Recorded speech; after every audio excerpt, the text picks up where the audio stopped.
นะคะเดี๋ยวคุณจะได้พบกับวิทยากรต่างชาติของเราค่ะ So ladies and gentlemen, welcome back again to our stage, Bouncy stage in the Startup Thailand 2018. And the first session in this afternoon, we are going to hear from a speaker who has traveled all the way from Brazil.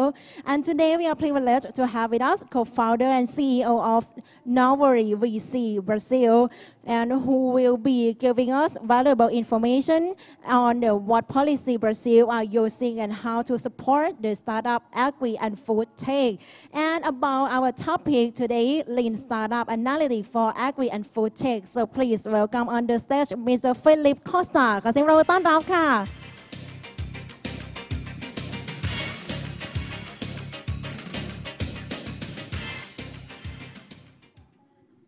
Hi, good afternoon.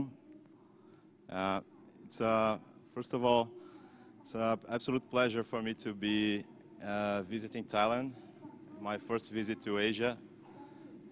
So it's totally worth almost 30 hours of flight to be here, and so it means a lot to me to be visiting Thailand and being able to talk about such an interesting subject in the very well-organized and structured conference like Startup Thailand.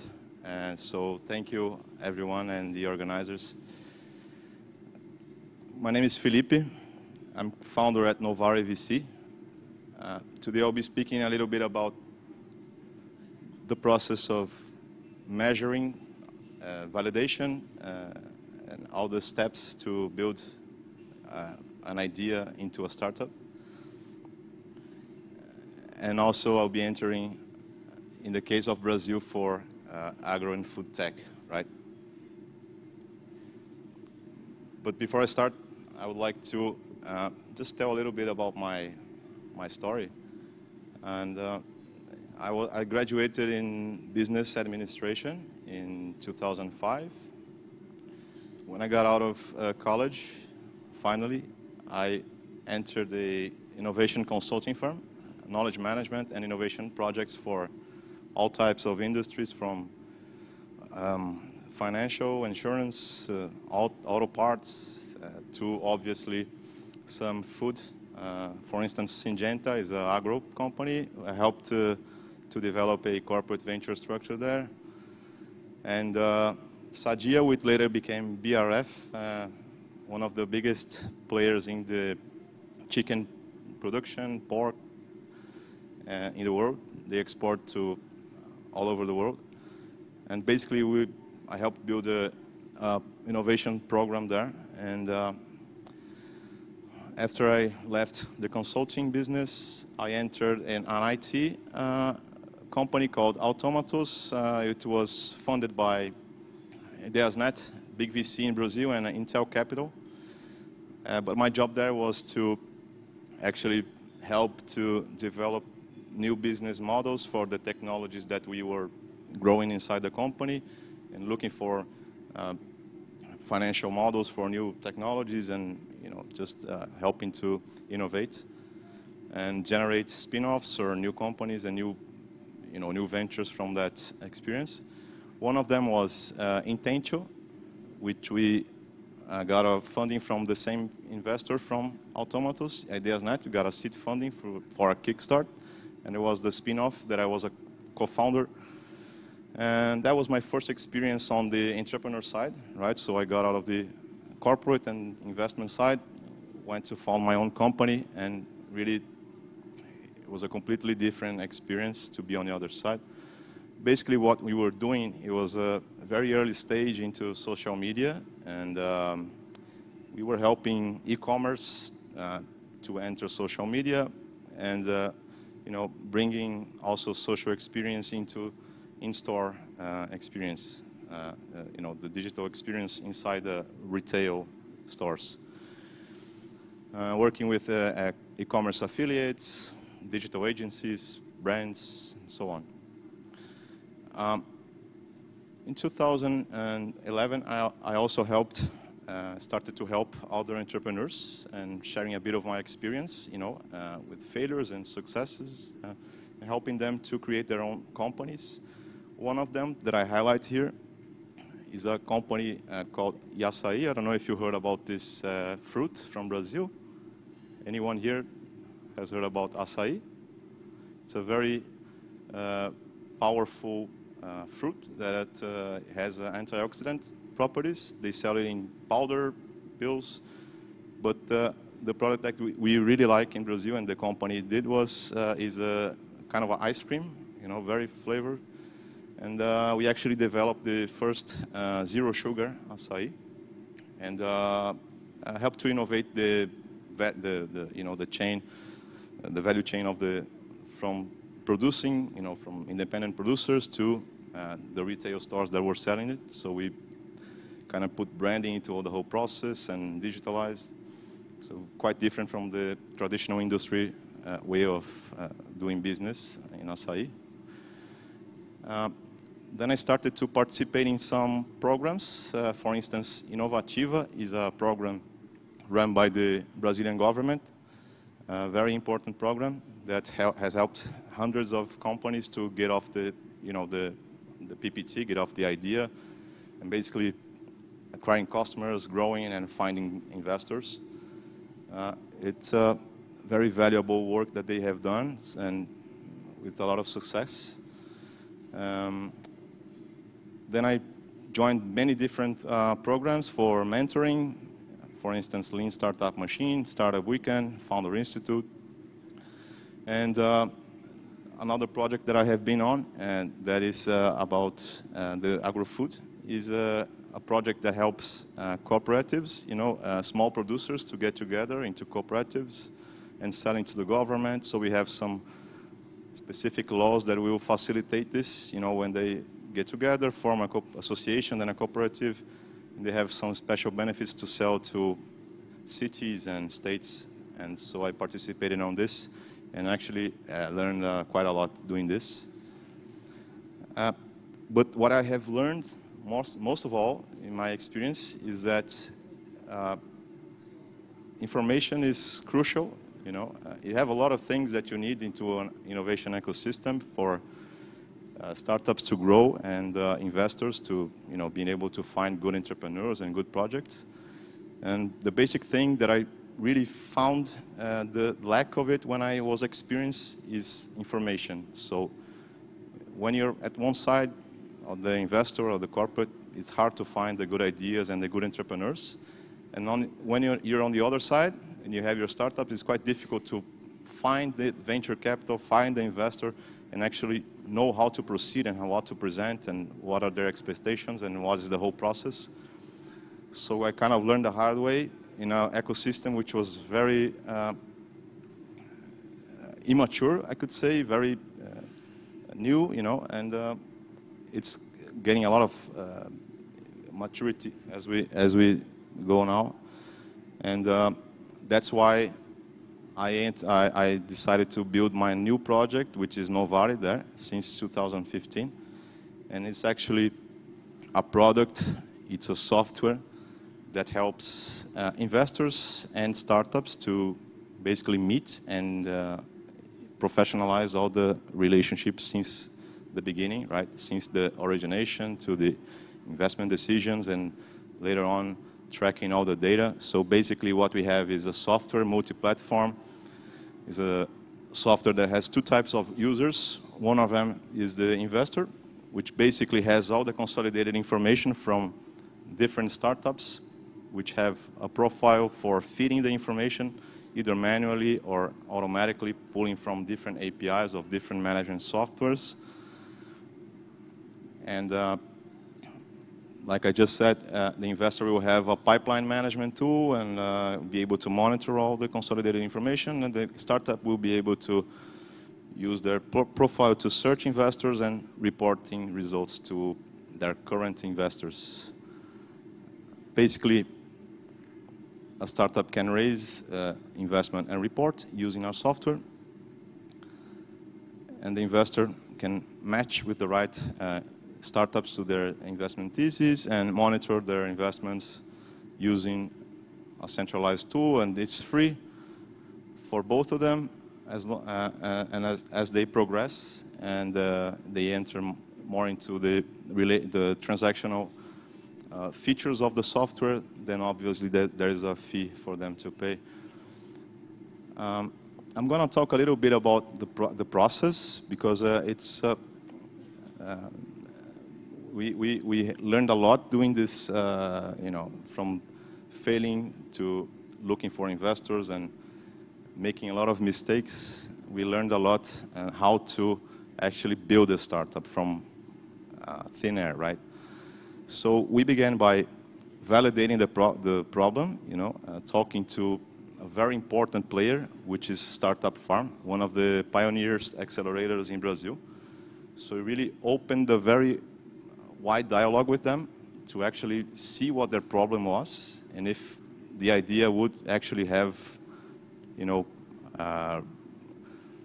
any use for them and what they actually needed. So we went to a level that we opened like a spreadsheet with them, shared with them, and asked them to just throw the features that they thought that was important, what their priority would be in terms of monitoring and finding startups. And from that, we actually started to build our roadmap, and we never spent 1 cent or 1 minute doing anything in terms of product that wasn't really a necessity for our potential client. Okay, so then we got accelerated by them. Actually, our first client was our accelerator, and you can see the timeline there. We went to the market, and we basically had a product that really started to gain traction, and actually that saved us a lot of money for marketing, because we actually was very fit to the market needs, and that being part of the accelerator helped us to connect to the ecosystem, and more than the experience, the learning, which is very important, obviously, the connections were crucial for us to being a part of the accelerator. And we continue to validate, continue to build our roadmap on every demand that we would prioritize when we had recurrent demands from different potential clients, right? So we would see in our list of potential features that we could build, and we wouldn't build anything that we didn't have 2 or 3 specific clients saying, yeah, if you have this, I will buy it next month. So okay, so we will use this month effort to build exactly this. So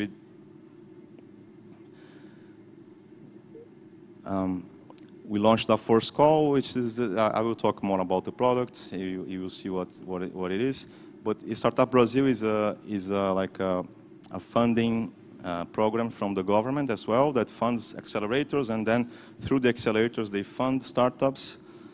And we got very close to their team as well. So LinkedIn is good for that. You can pitch an idea to someone. You see who is the CEO of the operations. You call him, and you actually find that he has a problem that you're trying to solve, and you don't spend 1 day without really validating what you're doing and saving your time and your money. And this last year, we participated on Web Summit, launching our operation in Portugal to spread to Europe and Asia, luckily. This is some of our clients. Just we got new clients that are not here, but some of them are private accelerators, with private investments. Some of them are corporate accelerators. For instance, Darwin Starter is the corporate acceleration by the Brazilian stock exchange. And you have in the middle there, you have programs that are run by states or the federal government.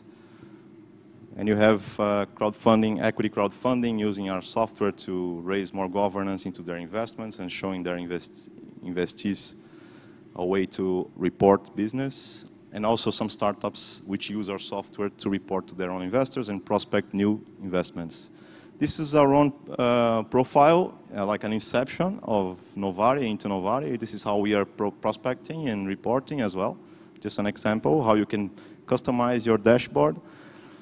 And basically, you have different journeys that you can use because it's basically very customizable. It's a very lean software where you can use it the way that you actually need. So in the case of an accelerator or a very early stage investor, you can use the start journey with basically, you can use a dashboard with all the analytics, and I will talk about all of these methodologies later on. Lean analytics, lean startup, basically will help you to build, measure, and learn from your experience.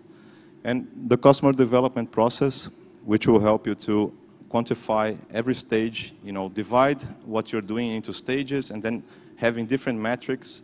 For instance, lean analytics will say that you have to have one metric per stage. I will go into this later. But actually putting metrics to work at a very early stage. Can you raise your hands if you have a startup? Who here is an entrepreneur? Already has a startup? Any of you are investors? You have any investor? How about entrepreneur that wants to have a startup? Any? Okay, I see some hands there. The venture capital and the investors will use our software to start to put financial metrics into work after getting to measure traction, and you will start to get revenue, you start to pay taxes, so you can start to build your financial life using our software.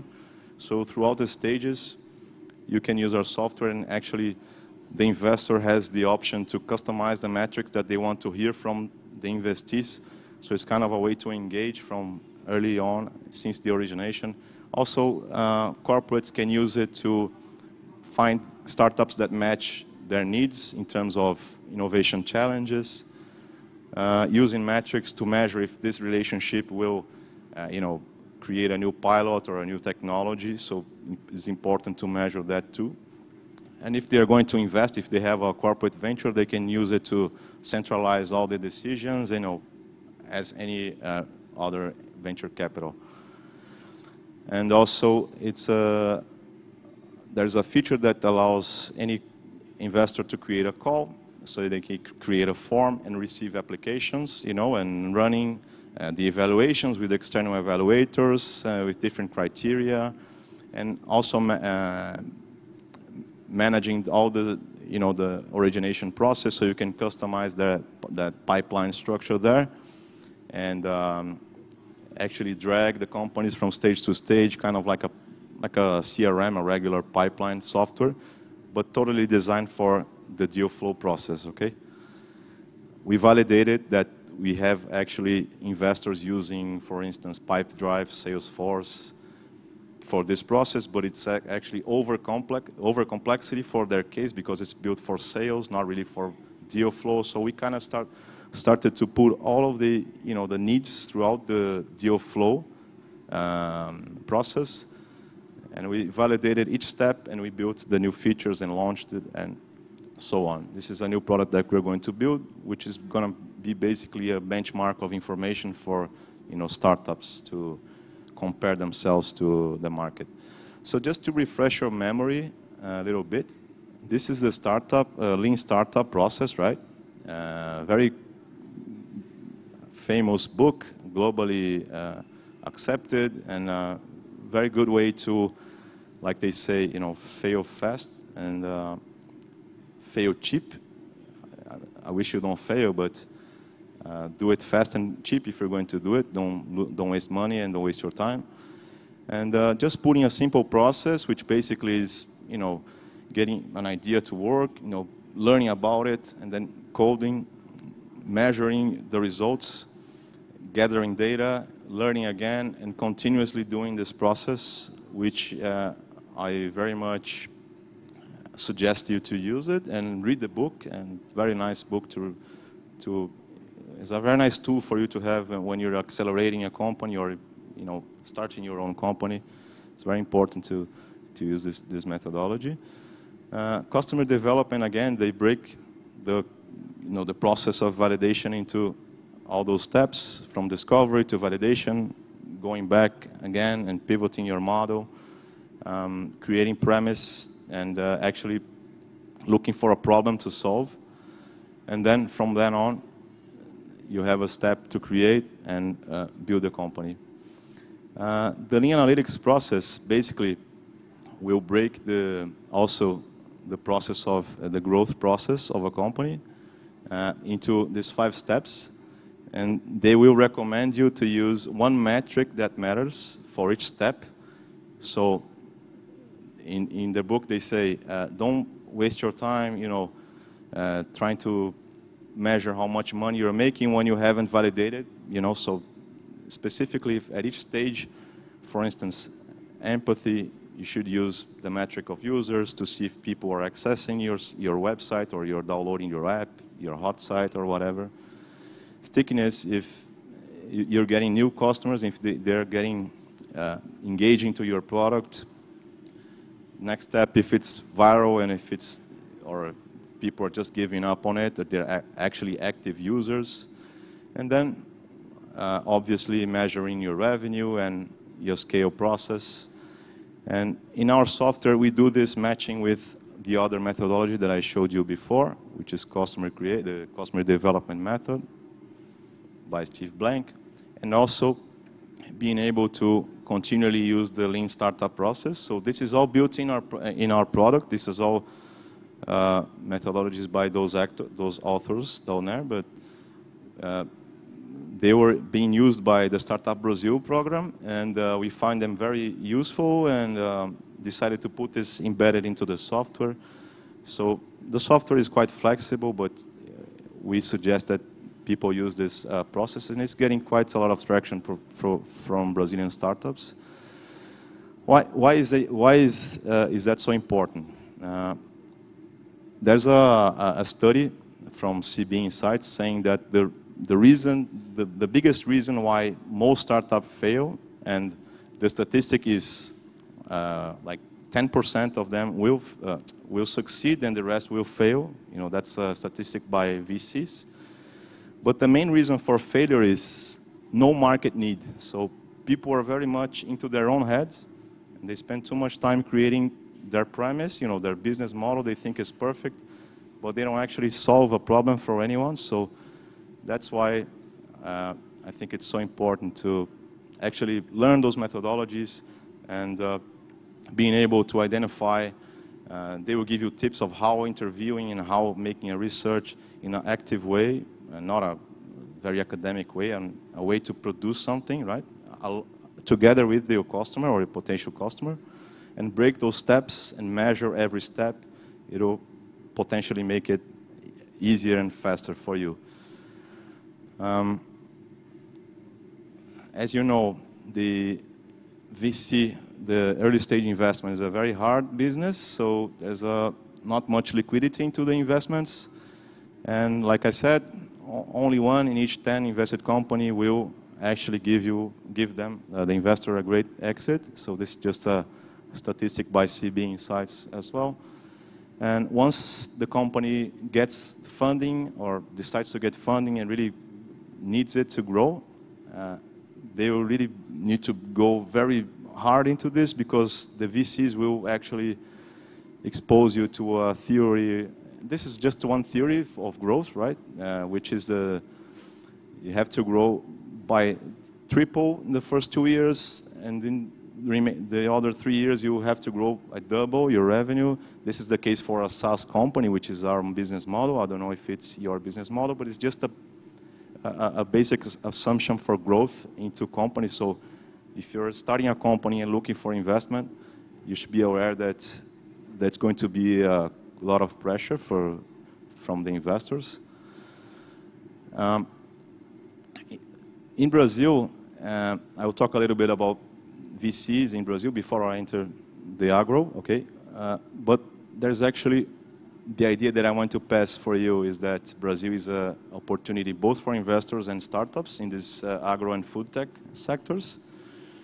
There is quite a lot of available cash there. So if you're looking for investment, you should consider Brazil not only as a market, but as a place for you to find your next round.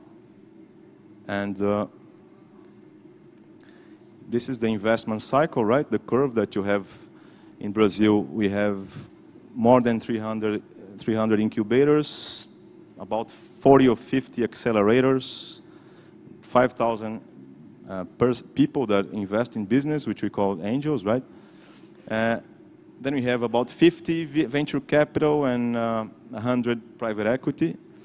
But there is a space there which is actually very crucial for developing the startup ecosystem, which is the seed money, which is a gap that we have there. And this is also a good opportunity for investors that perhaps are looking for entering the South American and Brazilian specifically.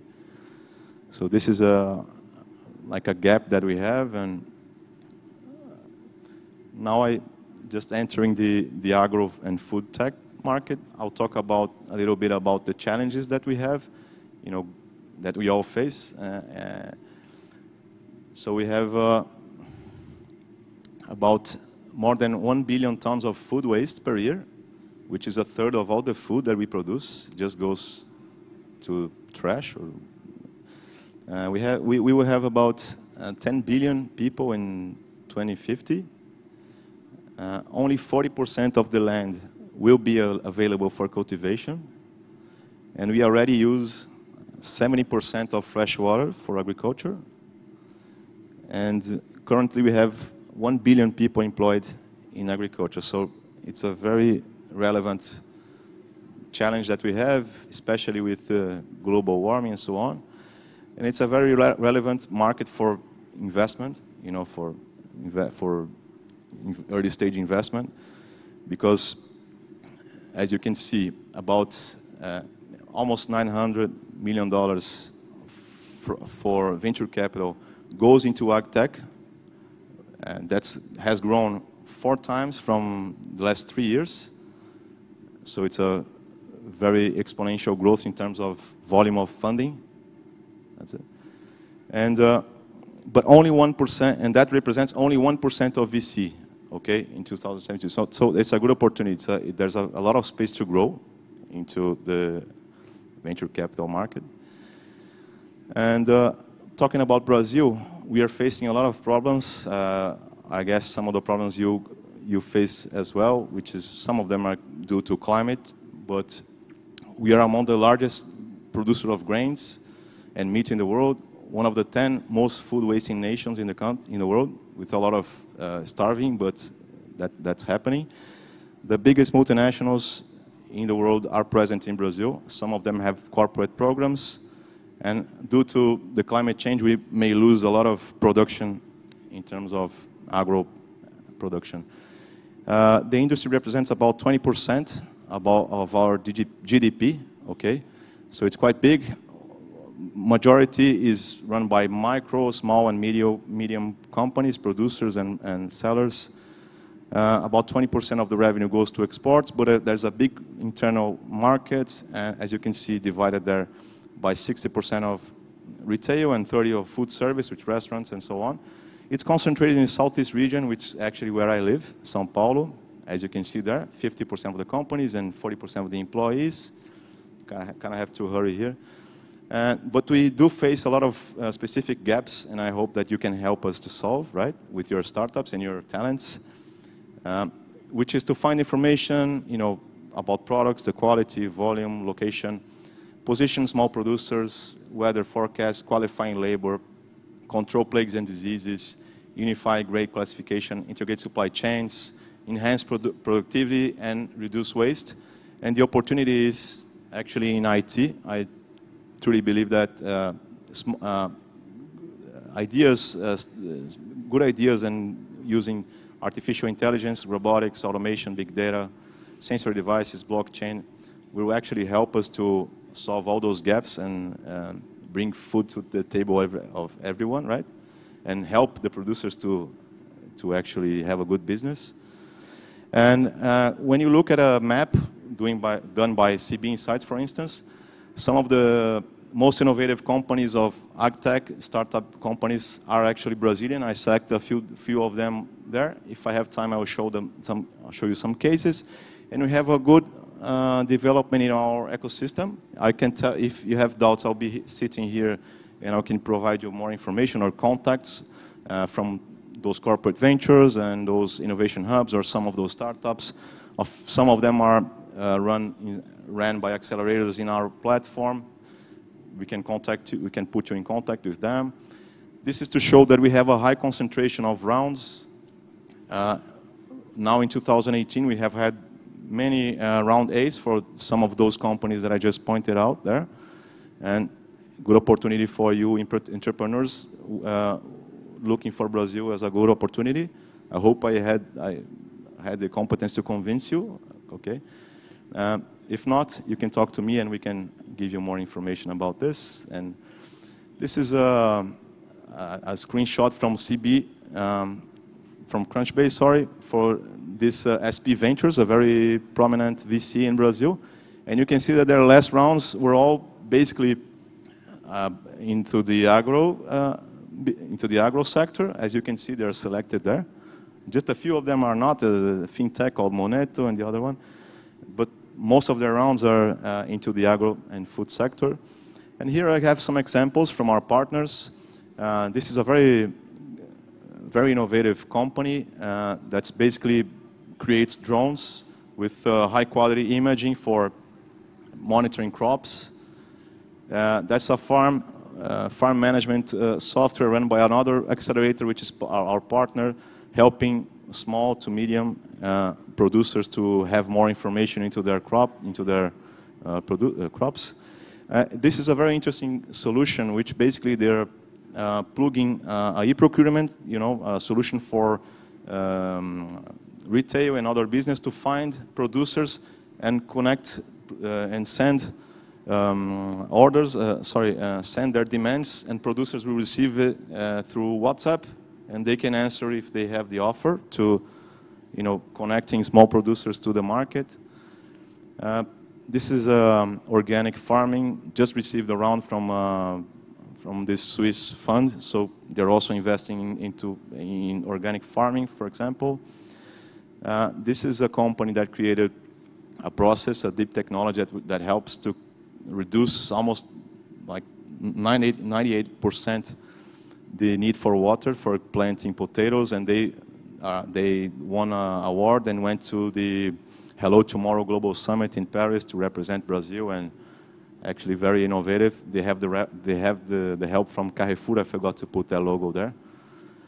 And we also have other different solutions that I point here. For instance, cattle monitoring, enhancing the productivity of milk, for example, and another sensor and drones company, also farm management and crop management softwares that we have.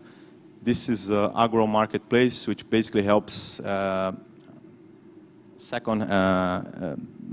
farmers and other agro producers to sell their products to others. And this is other rounds, mostly solving the logistic problems that we have in the big cities, helping to deliver food. And this is a nice case that is looking for a crowdfunding, which basically helps customers to choose the food and pay before they arrive at the restaurant. They're looking for money into crowdfunding that is also a partner of ours. So you can see that we have a broad range of innovations from deep tech to using just basic tech, but innovative ideas. And if you want more information about Brazil and our big food and agro market, just feel free to pitch me an email, and I'll be happy to show you with more detail of the Novare platform. Thank you, and it's a really great pleasure to be here. And I hope I gave you some useful information and you get attracted to doing business in Brazil. So anyone has some question? มีท่านไหนมีคำถามอยากจะสอบถามเพิ่มเติมไหมคะ Yes, please. Hi, You talked a lot about the early stage center of funding. As you see the market start to mature a little bit more, do you anticipate to see bigger names start to come out with sort of more funding rounds, and how does that play out a little bit more in the future? Well, that's a very deep question. I could answer you that we are in the the VC industry is maturing. We're actually in the third generation of VCs in Brazil. So it's getting very mature. We're attracting capital from all over the world. It's getting very professionalized, and I see it as a good point for you to either prospect a Series A round or looking for a partner there, that is already established, and there's a quite good perspective for if you're looking for investment, and especially if you have a global thesis of business. I don't know if I answered exactly. Yeah, it was good insight. I just had a follow-up. As you think about the agricultural business, it's really typically very low margin, high volume. It's a very old business financially speaking. Coming in from a venture side, really thinking about how to disrupt it, you're competing against two sides, a little bit different than other businesses. How have you seen that play out in Brazil, especially in a market that is very fertile? I don't know if there are some cultures there that are very high profit margins, but if you're talking about small producers, for example, in my case, I see lean solutions like apps, mobile apps, just applying big data or AI to help small producers. Then you can get a big scale because it's a big market. You may have a small ticket, but you can have a big, a broad range of clients. I see that you can scale from that point of view. I don't know what business line you're in, but in terms of technology applied to crops or cattle, I think there's great opportunities even with big or small producers there. Thank you. ค่ะก็ช่วงนี้คิดว่าไม่มีท่านไหนมีคำถามนะคะโอเคเรียบร้อยนะคะ Thank you very much Mr. Philip for the wonderful and amazing presentation ขอเสียงปรบมือให้กับ Mr. Philip ด้วยนะคะ Thank you very much เอาละค่ะ